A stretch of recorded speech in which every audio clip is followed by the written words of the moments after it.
All right, welcome into a very special edition of Bogeys and Blue Crabs. Ryder Cup is over. It was here, it's gone, and Europe is once again the champions. On this edition, you'll get our full reactions to the Ryder Cup, the good, the bad, and the ugly. We'll talk all things Ryder Cup, Team USA, Team Europe with Max and Almay. Stay tuned. This is Bogeys and Blue Crabs.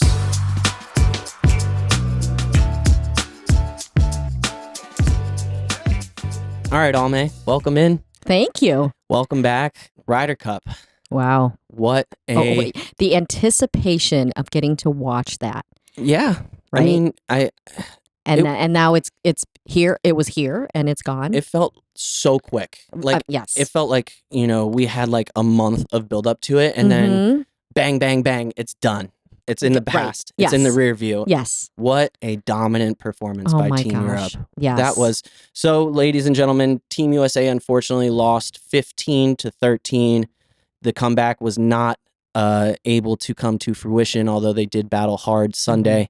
Just a little too much to handle there from Team Europe, just dominant those first 2 days. Oh, dominant. For sure. I mean, I woke up early both days. Actually, the whole time, actually.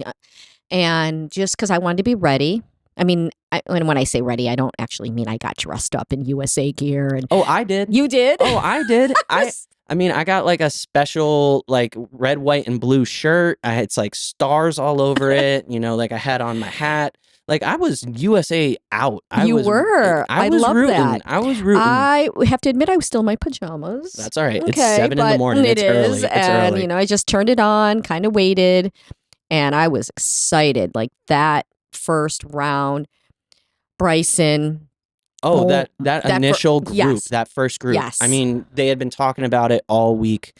Bryson DeChambeau and Justin Thomas going off in the first group, the first match, and I think we all were really excited to see Bryson step up and hit that first tee shot. Oh my gosh, like that! It was a bomb. I mean, 330 carry plus to the front of the green. Yeah. They go in. Team USA. Justin Thomas doesn't hit a great approach. He looked a little nervous. Yeah, sure. First group, first swings of the day, hit a decent chip to about 11 feet, and then Bryson walks in, the putt to go up 1-0 on Europe, and things were looking. I mean, the energy was crazy. Exactly. Yeah, I mean, I love watching the fans at these events, especially for the Ryder Cup. I mean, you've got blue and yellow, and of course, red, white, and blue, and hearing. I don't know if we have a chant. I mean, I do like the European chant. The Europeans definitely dominate us in the chanting category. I mean, they dominated us in a lot of the golf as well. Sure. But, the fans will kind of get into that as well. That's something I want to talk a little bit more about further into this episode. Right. But, man, Team Europe, the way they build off each other, the way that they are... their record in alt shot speaks for itself. Right. The way that they were able to dominate the first 6 holes of that golf course. Yeah. I don't know if you saw this, but they showed a stat online that the first two rounds of the Ryder Cup, Team Europe on the first 6 holes had 27 birdies. Oh, that's a lot. Throughout the entire format of everything. Oh, gosh. Wow. Yeah. I mean, that's incredible. I mean, what would you say is the reason for that? Do you think it's the team, like the pairings exactly, or they just came through when they needed to? Team Europe looked so good from day one. Luke Donald talked about it, the captain of the European Ryder Cup team, which, again, I wouldn't be surprised if they announced him again as the Ryder Cup captain in 2027. I think he's in his 50s. He clearly has got a great handle on this team, Europe. They love him. They love playing for him. They do. And USA has got absolutely no answer. It seems like he picks the right pairing at the right time, consistently. Yeah. He's one of the best, at organizing and setting the expectation of this team. They played 54 holes of Bethpage before the event. Oh. So I'm not surprised that they came out and played as well as they did. It seemed fairly simple to them. Yeah. The rough being cut as short as it was, I think the U.S. was a little overconfident in their abilities as ball strikers. I think they thought, we're far and away a better ball striking team, and Team Europe came out and absolutely wiped the floor with them. I mean, I would say that Team USA did play well.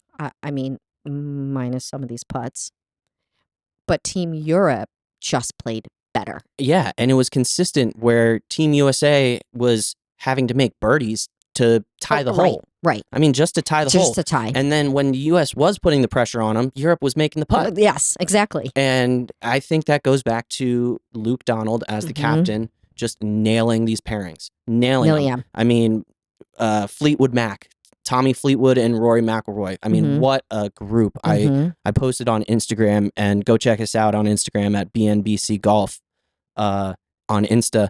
And I talked about it. They were 6-0 going into this Ryder Cup. Yeah. And then won 2 more, before, the U.S. kind of started making that comeback on Sunday. Sure. But at what point did you ever think with Harris English and Morikawa that they were going to lose that match? Right. It was never going to go their way. Yeah, exactly. I mean, it was a ride for sure. I mean, when you watched how fast Team Europe, their points they were gaining in points. Exactly. It was almost like, do I finish watching this? Do I not finish watching this? But I want a good comeback. Of course. I mean, that's happened in the past for us. Yeah. So I was working all weekend at the golf course. Why I even signed myself or scheduled myself to work the Friday, Saturday, and Sunday at the golf course during the Ryder Cup. A little crazy. But I watched as much as I could in the morning before I had to work. And, I was getting excited for Team USA, but just watching missed putts for me. Yeah. You know how much I love putting, right? Max. Right. Like, I could have been their putting coach. That's all I'm saying. Like, I know that it's difficult, and they were unlucky with a couple of putts. But that also is another thing that I was impressed with Team Europe. It seemed like all of their putts were like dead center cup. There wasn't a lot of lip-ins. There wasn't a lot of man, that could have gone either way. It was no question about it. Good speed, good line, and dead center. And it was from like 12 feet and in. I mean, it was consistently just like, wow, these guys are not missing. Yeah. And I think the U.S. got a little intimidated by it. After Bryson and JT go up 1, they, almost immediately give that point back. The next couple of matches, Europe went up early, like you said. And before you know it, you're looking in the 3 matches that are going on, and Team Europe is, what is it? Like, 2 or 3 up in all 3 matches. And you're going, oh my gosh, we just got punched right in the mouth. Yeah, exactly. And after the first couple of days, you look at the score and you're down 4, 5 points after 2 sessions. You're like, man, this is a crazy hole that you got to dig yourself out of. Did you find yourself doing the math? Oh, the whole time. Like, you're like, okay, so on, day 3 or day 4, like they would need to win all of these for the US, I was a little shocked with the pairings that came out day 1. I thought Morikawa and Harris English day 1 was a very interesting pairing to go up against McIlroy and Fleetwood. I would have thought, JJ Spawn probably would have gotten the nod, being the US Open champion, playing a lot. Cam Young not playing in that first session seems kind of crazy looking back. I know hindsight is 2020 now, with him being probably the best US player in this whole tournament. Him not playing in the first, go of things, sure, I think raises some questions that have to be asked about Keegan Bradley. Yeah. I mean, I don't know what is going on in the heads of the captains. You can't know. You don't know, like, how you don't know exactly how the pairings could work out. You could have a lot of nerves that day. It's just, we're golfers. 100%. One day you're really good, and the next minute you're not. And it could be yips. It could be all sorts of things. But I will say Team Europe, as a team, the matches, the pairs, like, for them, they work very well in a non-individual sport. They're playing as a team, and as you one. can see. Yeah. I mean, I was going to ask about this, and this is a great kind of step in that direction that I wanted to ask you about. But like, they play team golf so well, exactly, so well. Whether it's the alternate shot or the 4-ball, it seemed like they were always, winning holes with par. Yeah, and I was going to ask you, what about the U.S. team makes it so they can't play the team aspect together. I mean, we tried, Fleetwood, McIlroy, Lowry, Rose. I mean, these guys show it week in and week out. They love each other. Yes. They want to play for each other. You saw it when Tommy won on the tour for the first time. Mm-hmm. Justin Rose looked like a proud dad. Right. Like right. filming it, and like all the moms and wives are there and they're hugging and crying, and like the US doesn't have that. They tried that match. They tried to match that with, Henley and Scheffler. They're good buddies. They play in Texas all the time. Sure. And they got wiped. Yeah. They weren't close. Yeah. I don't know if this is a cultural thing in the US. I don't know if it's the way that youth golf is kind of taught, because it's very individual the whole way through, youth golf. I don't know if maybe you try some team aspects, you work, maybe some alt shot or 4-ball into youth tournaments. Sure. So they get a little bit more used to playing off each other. Yeah. But what in your opinion, what do you think it is with Europe? I mean, you brought up a point about, like, is it cultural? Like, as Americans, right? We're very individual. Totally. Right. We're kind of climbing up the ladder by ourselves. We don't really, I mean, I'm not saying that we don't recognize the people who have helped us get where we are today, but I think we need more of that. I couldn't agree more. Yeah. And it's showing in these events, because Europe is like, I can't say it any other way, but they just want to play for each other. Yeah. I mean, who knows? I don't know if, Team Europe has a really good mental coach on their team who shows them what it looks like to work as one. I don't know if, as individual golfers for the American teams, if we have just been trained to, like you have to beat your opponent. Now, I know all of those guys are friends. Their wives are friends. They probably all live on Jupiter, in Florida or in Arizona, whatever. But day in, day out, for those PGA Tour players, they are playing, it's them, it's one person against the other all year, or whatever the season is. So I'm not sure, maybe we need a few more events where there are some team play. Now, I get it. In Live, there is a team format there, but only a few individuals play on that, play for Live, and obviously PGA Tour, it's all individual. I don't know. I don't know if they need to bring someone on the team to just kind of help with that. I don't know if it's egos. Could be that. I don't know. I'm not saying, like, thank goodness, like, the U.S. hasn't lost year after year after year after year after year. I mean, not year, every couple years, sorry. But yeah, the energy that Team Europe was bringing as a team, literally a team, was, I mean, it was unmatched, Max. Like, yeah, it was really. I mean, I was tearing up when Shane Lowry at the last, when he putt on hole 18 on the last day, and he started to win the Ryder Cup. He said that moment for him was more important than anything. I mean, they talk about it. The weight of winning on the road. Winning in America was so important to this European team. Yeah. And you could see it. I think the atmosphere, which we can maybe start talking about as well, kind of played into it. And I think it also kind of united this Team Europe, which is going to be a really scary thing for Team USA moving forward. You mean to Ireland going in 2 to years? Ireland in 2 years. I think US has got to really, they got to put their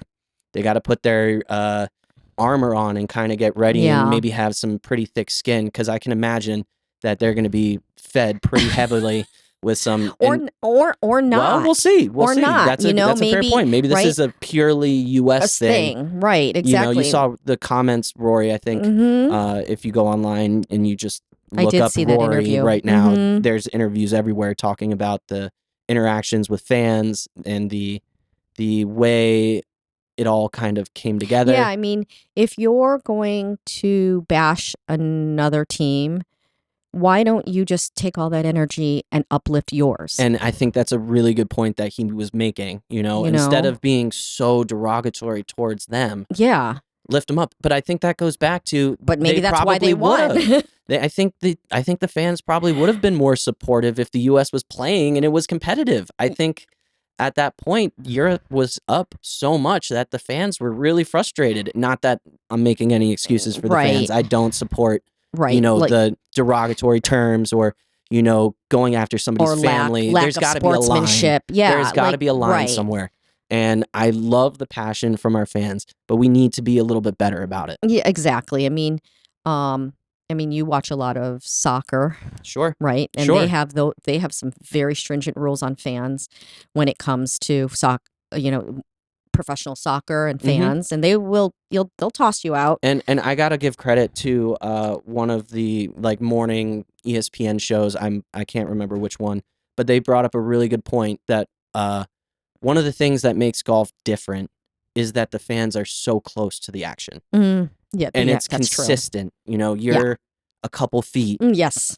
Sometimes 2, sometimes 10, sometimes 20. Yeah. Whereas, if you're in a crowd at a, football match or, baseball stadium, there's a bit of a distance between. Is, right. Golf, you're right on top of each other. You're right. Like the minute, and yes. they're walking through crowds often. Yeah. Or even hitting through a crowd. Oh, yeah. I mean, I just think... Yeah.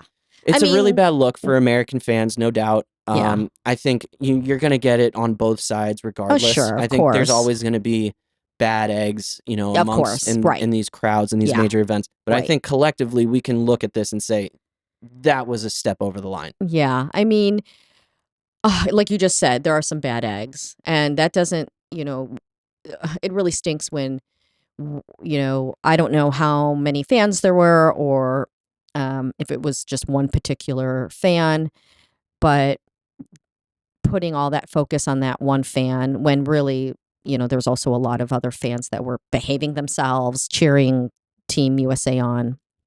I mean, but they're out there. I mean, it happens all the time, not just in golf, but in other sports. But for some reason, Ryder Cup, like other, when you're seeing European players playing on obviously the PGA Tour and us as fans are out there, minus the Ryder Cup, just all the other events. We're pretty civilized people. Like when we're watching, say so. I've been to events. I've not heard, much brash or harshness from, fans, but something about the Ryder Cup. It's like Team Europe, Team USA. But let's enjoy the sport together. Totally. I get it. When your team is not doing well, you get angry, but don't project your anger on another team, thinking that to get in their head so they'll lose. But guess what? It fed them. I think it fired did. them up. I totally agree, and it showed. So after Saturday in the team events, U.S. was down 11.5 points to 4.5 points. So they're down 7 going into singles individual matches, each match worth a point. So U.S. really was, they were in a massive hole. And I think we all kind of underestimated the U.S. team a little bit and kind of said, well, they're just going to kind of roll over and die. And they didn't do that. No. And I think it comes back to this team being very individually strong, but team-wise very weak. Yeah. So, Team USA starts making this insane comeback, and it highlights a very interesting rule. So are you familiar with this envelope rule? I was going to ask you about that. I am familiar with the envelope rule. And I was going to ask you your opinion about, okay. Let's, for the listeners. Just talk about it. For the listeners that don't know, the envelope rule was in association to Victor Hovland, who in the second day, I believe, had a neck issue or something, and was pulled from his 4-ball match and replaced with Tyrrell Hatton, and then was not able to compete on Sunday. Right. The rule is that both teams then receive a half point, regardless of forfeit or resignation from the match, which is insane to me.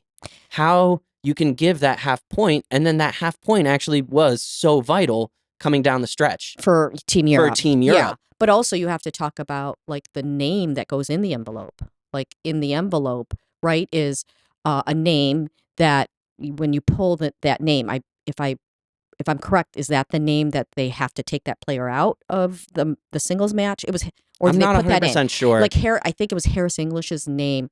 We'll have to look that up, but I believe it's that envelope literally is a person's name, a player's name. And in that envelope, they, I just finished reading this, but I can't recall. I think that play is asked to step out because that person couldn't compete with Victor. Well, that's the whole point, was that U.S. had a member who was ready to play that match, and Europe had one that was withdrawing. Right. They give a half point to each team automatically because of the withdrawal. That's a terrible rule. Yeah. When the U.S. has a guy who's ready to compete, sure, and if both withdraw, sure, half point. But if you're ready to compete and you can't compete, you got to give the point. I don't understand how that's not a forfeit. But I will say, I did read this article, and that situation had happened in another Ryder Cup, and we won. We won during that time. And the same thing, it was a whole envelope issue again. Or not, I wouldn't say an issue, that's just the rule. Okay. So that rule happened, if I recall, in 1979 during one of these things, and it benefited us as well. Great. So they have one benefit, we have one benefit. Let's get rid of this rule. Let's just take this rule and just launch it directly into the sun. What do you think it should look like? I think that you have to forfeit the match, and it's a full point. If you forfeit, I think it's simple. Yeah. You know, if you are so injured that you can't compete, mind you, he was on the green spraying champagne after the Ryder Cup emptied. So I don't know. I'm not a detective. I'm not a medical expert, but you're going to run around spraying champagne on each other. I think you can swing a golf club. It should be a full point. And listen, hand up, I thought the U.S. was done. I thought it was over. We had Team Europe on the ropes in those last couple of matches. I also just have one little rant to get off my chest as well. Whatever system, whether good or bad, whether you support it or not, whatever system has Russell Henley as the third ranked player in the world, get rid of that system. It's a bad system. Why do you say that? I think it was clear that there were players that were playing better consistently. I think DeChambeau throughout the 4 days played better than Henley. I think if he was able to get ranked points consistently, he would be higher ranked than Russell Henley. He played terribly, Russell Henley. He missed so many putts early on that Scheffler put him in great positions, and it just killed Scheffler's confidence. You could see it. And then Scheffler starts thinking about it. I mean, his record is awful in the Ryder Cup. You know he's got pressure on him. Is Henley a rookie to the Ryder Cup? I believe he was. I believe he was a rookie, and he was our third ranked player. Okay. Off of points. Okay. Bad system. Okay. How do you feel now? Do you feel better now? I'm done now. Okay. Yeah, I do feel better. What do you think would have happened if Keegan decided to chose to play? It's a great question. One, I think it would have brought more energy to the team. I thought Team USA was very flat. I mean, they're just not like loud, brash golfers. Yeah. You have Bryson, who they all look to as their vocal leader. Sure. And he really stepped up, in my opinion. But I think that would have been where Keegan would have been most valuable. He's fiery. He's loud. He would have got the crowd energized. And he was playing great golf going into the Ryder Cup. I know I've said it in previous episodes, but he had a couple of top 10 finishes pre-Ryder Cup. I think you definitely take him.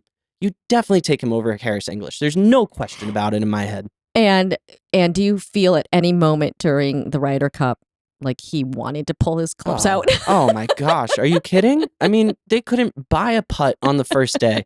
I mean, everything was missing. And some of the putts they weren't close to making. And yeah, I think he would have been better in that situation. Yeah. And I think, again, the media, the pressure, all of it surrounding it just was a little too much for him to handle. Yeah, and it's really hard when you're you're on home ground, you're on home territory, and you really want to, show the US, like, one, it is entertaining to watch these teams play, but just you're on home territory, like you want to win here. So absolutely. I mean, I can see how the pressure is, but you're right. Some things just didn't click. And to the listeners at home, if you have any ideas or any thoughts as to how this Ryder Cup went, please leave your comments below. We'll look through all the comments and discuss them in future episodes. But make sure you're commenting, and subscribing if you like this topic. We'll keep all of this going. Yeah. So, just to follow up and kind of put a nice little bow on this Ryder Cup, what are your thoughts going forward into 2027? Oh my gosh. Well, okay, one, it's going to be in Ireland. I mean, stop it right now. Like that's going to, I don't know. I might need to buy a ticket. We'll see. I mean, just look, I mean, what an amazing place to play golf. Yeah. I think it's going to be incredible. The crowds are going to be crazy. Oh, crazier than here. I think so. I mean, and the U.S. has to be ready to kind of take that one on the chin. Yeah, they created this monster. Get ready, because the Europeans, like you said, are so creative with their chants. Yeah, they're going to be so coordinated, and the U.S. has got to be ready to go and really step up from the first practice round. You know, be focused on the task at hand. Yeah, and when you think about golfing in Ireland and just what that landscape looks like, these guys know that turf. I mean, that's what they grew up playing on. So this, I mean, and unlike us Americans who, you know, are playing on different types of grass and, you know, just the landscape itself, it's gonna be it's either gonna be a blowout or it's gonna be really good. I mean, because maybe the golfers who get picked for the Ryder Cup in a couple years could be the same, might not be the same, but maybe there'll be some fire there because they don't want to lose again. I think we're gonna see. Yeah, that'll be 3 in a row. Oh gosh, that would be three in a row. Yeah, I mean, and it's a real possibility. But I think you're gonna see a new U.S. team. I think you're gonna see some of these young guys that get picked because the rookies in the Ryder Cup did fairly well this. I mean, Russell Henley aside, I think JJ played great. Cam Young just cemented himself as a serious top 10 golfer. But I think you're going to see some young guys, maybe like Jackson Coyvin or Luke Clanton, or maybe some of these young guys coming in. Because let me just say, Team Europe, they're young, they're experienced. A lot of their young guys, Ludwig, Victor, Bobby Mack, I mean, they're going to be playing in their second Ryder Cups, third Ryder Cups for some of them. Much more experienced. I mean, they've been there, done that. And then on top of that, you're going to have the McIlroys, the Rose, the Lowrys. I mean, I think we're going to see a very similar European team for maybe the next couple of Ryder Cups. Sure. And until the U.S. steps up and shows that they can, you know, really compete with them throughout the team aspect of it, we are in trouble. Yeah. Well, like once again, Ryder Cup is exciting. It's fun, regardless of, you know, who wins. It is really a time to celebrate unity, you know, with your continent / countries. And your national pride, you know? Exactly. But like, again, I think there's got to be a line that's drawn and, you know, you can walk the line, but maybe we stepped a couple of steps too far across that line. Yeah. And, you know, we'll see. I mean, I'm looking forward to that whenever that is. I am looking at the future locations and I'm thinking of going to maybe one or two of them. That's amazing. So you should too. Let's look into it. Let's look into it. Let's do it. But I think this is a great place to stop this one. Yeah. Thanks for tuning in to this special episode of Bogeys and Blue Crabs. Check us out on Instagram at BNBC Golf. And if you have any comments on this episode, please leave them below. We will be going through those, and we will catch you guys next time. Almay, thanks so much for the time. Thank you. Appreciate it. Let's do it again. We'll see you guys next time.